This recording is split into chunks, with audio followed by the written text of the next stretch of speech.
आप देख रहे हैं इंडिया टीवी, आपके साथ मैं हूं मीनाक्षी जोशी और अब वक्त है स्पेशल रिपोर्ट का। दुनिया की सबसे बड़ी मिलिट्री पावर कोरोना के आगे बेबस हो चुकी है। अमेरिका में करीब 64,000 लोगों की जान लेने के बाद कोरोना वायरस अमेरिका की सेना में फैलना शुरू हो गया है। इस वक्त अमेरिकी नौसेना के 40 जहाज ऐसे हैं जहां कोरोना के केस पाए गए हैं और इनमें से 2 जहाज कोरोना के एपिसेंटर बन चुके हैं। हालात ऐसे हैं कि अमेरिका को अपने कई नेवल ऑपरेशन कैंसिल करने पड़े हैं। अमेरिका के समझ नहीं आ रहा है कि सीना में इस महामारी को फैलने से कैसे कंट्रोल किया जाए।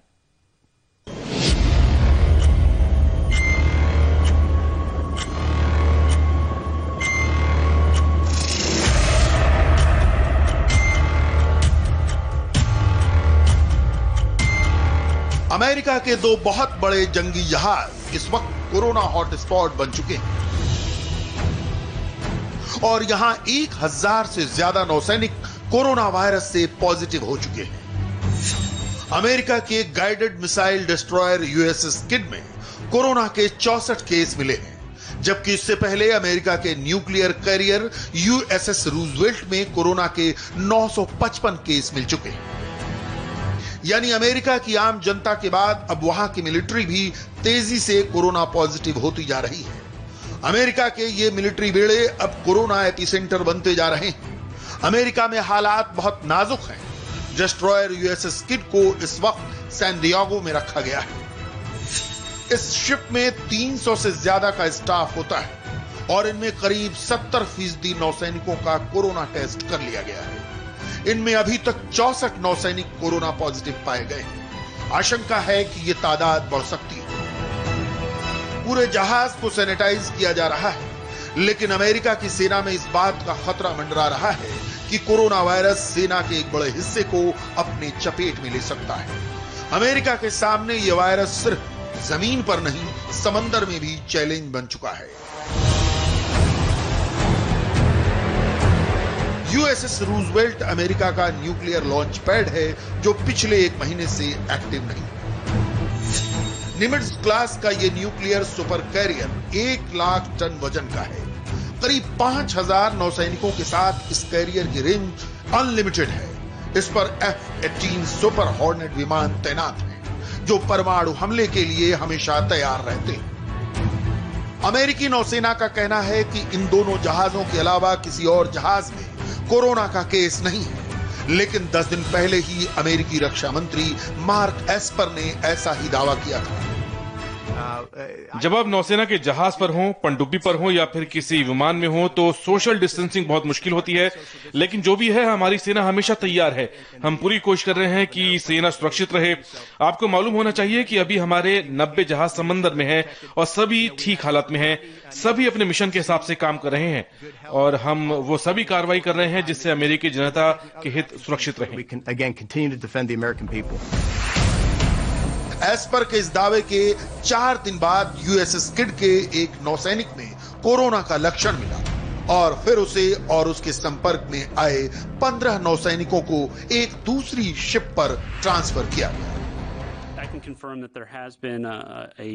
मैं इस बात की पुष्टि कर सकता हूं कि यूएसएस किड पर एक नौसैनिक है जिसे लक्षण हैं। उसे जहाज से हटाकर सैन एंटोनियो में मेडिकल फैसिलिटी ले जाया गया है। वहां उसका जब टेस्ट किया गया तो वो कोरोना पॉजिटिव निकला है।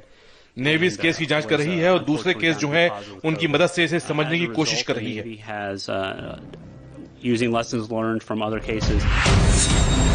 एहतियातन यूएसएस किड को सैन डिएगो में खड़ा किया गया है, जबकि एयरक्राफ्ट कैरियर यूएसएस रूजवेल्ट प्रशांत महासागर में अमेरिका के गुआम बेस पर खड़ा है। दोनों ही शिप से पूरे स्टाफ को हटा लिया गया है। सिर्फ 10% नौसैनिक ही हैं जो दोनों जहाज पर मौजूद हैं और वो भी इसलिए रखे गए हैं ताकि न्यूक्लियर रिएक्टर समेत दूसरे जो जरूरी ऑपरेशन हैं उनमें कोई दिक्कत ना आए। अमेरिका में इन दोनों जहाजों में कोरोना वायरस के पहुंचने से पूरी अमेरिकी राजनीति में धमाल मच गया है। इस संक्रमण को लेकर यूएसएस रूजवेल्ट के कैप्टन ब्रेट क्रोजियर को बर्खास्त कर दिया गया।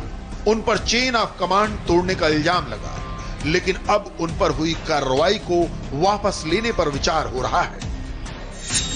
24 मार्च को यूएसएस रूजवेल्ट पर 3 कोरोना केस की पुष्टि हुई। सभी 900 नौसैनिक कोरोना पॉजिटिव हैं। यानी कैरियर का करीब 20% से ज्यादा स्टाफ संक्रमित है। एक नौसैनिक की मौत हो चुकी है। जब कैप्टन ब्रेट कैरियर अपने जहाज से उतरकर जा रहे थे तो उनका स्वागत कुछ ऐसे हुआ। पूरा स्टाफ बता रहा था कि वो उनके साथ है। ब्रेट क्रोजियर लगातार अपने नौसैनिकों को कोरोना से बचाने के लिए हाई कमांड से मांग कर रहे थे, लेकिन अमेरिकी नौसेना में इसकी अनदेखी हो रही थी।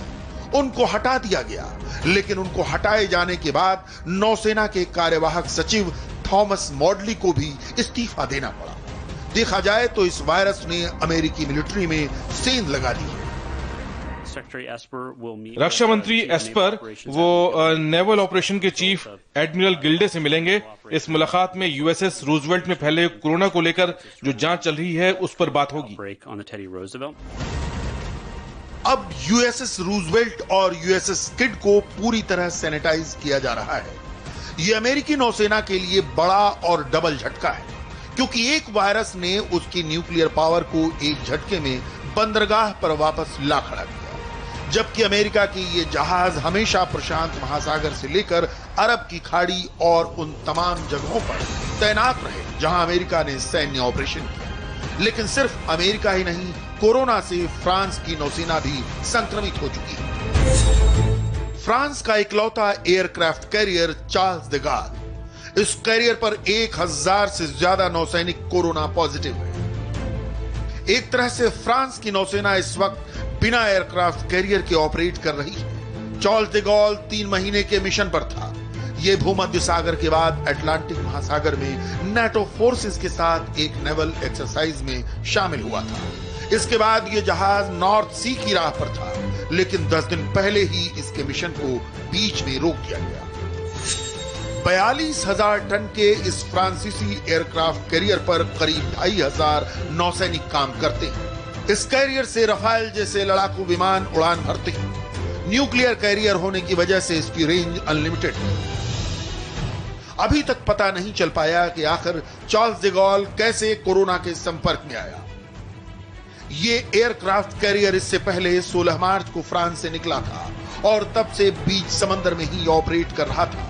यानी कोरोना वायरस इस वक्त अमेरिका और फ्रांस की मिलिट्री में घुसपैठ कर चुका है और अब वो इन्हें अंदर ही अंदर खाए जा रहा है। अमेरिका और फ्रांस इस वक्त उन टॉप देशों में शामिल हैं जहां कोरोना के सबसे ज्यादा केस हैं और जहां कोरोना से सबसे ज्यादा मौत की। इसलिए अमेरिका और फ्रांस में कोरोना की वजह से हालात बहुत खराब हो चुके हैं। वो न जमीन पर अपने नागरिकों को कोरोना से बचा पा रहे हैं और न ही सैकड़ों किलोमीटर समंदर के बीच।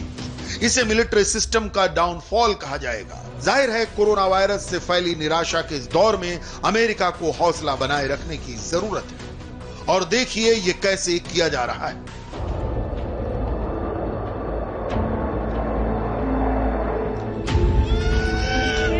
न्यूयॉर्क और न्यू जर्सी के ऊपर इस एयर शो के जरिए वहां की मिलिट्री ने उन डॉक्टरों और नर्सिंग स्टाफ को सलाम किया जो वहां कोरोना से लड़ रहे हैं। इस एयर शो में अमेरिकी 2 बेहतरीन एरोबैटिक टीम शामिल हुई, ब्लू एंगल्स और थंडरबर्ड्स। मैं एक टीचर हूँ और आज जब हम ऑनलाइन क्लास ले रहे थे तो हमने बच्चों के बीच में इस एयर शो का जिक्र किया। ये बहुत रोमांच पैदा करने वाले पल थे। ये हमें एकजुट रखने के लिए हैं। मेरे ख्याल से बहुत अच्छी बात है। ये हमारे जोश को बढ़ाता है, खासकर उन मेडिकल स्टाफ के लिए। हम सब उन्हें बताना चाहते हैं कि हम उनके साथ हैं।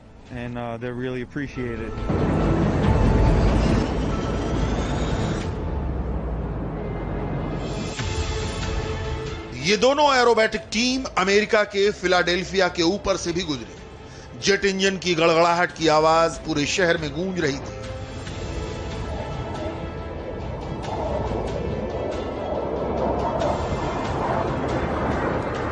यह अमेरिका की जिंदादिली है कि दुनिया में कोरोना से सबसे ज्यादा तबाही झेलने के बाद भी वहां के लोग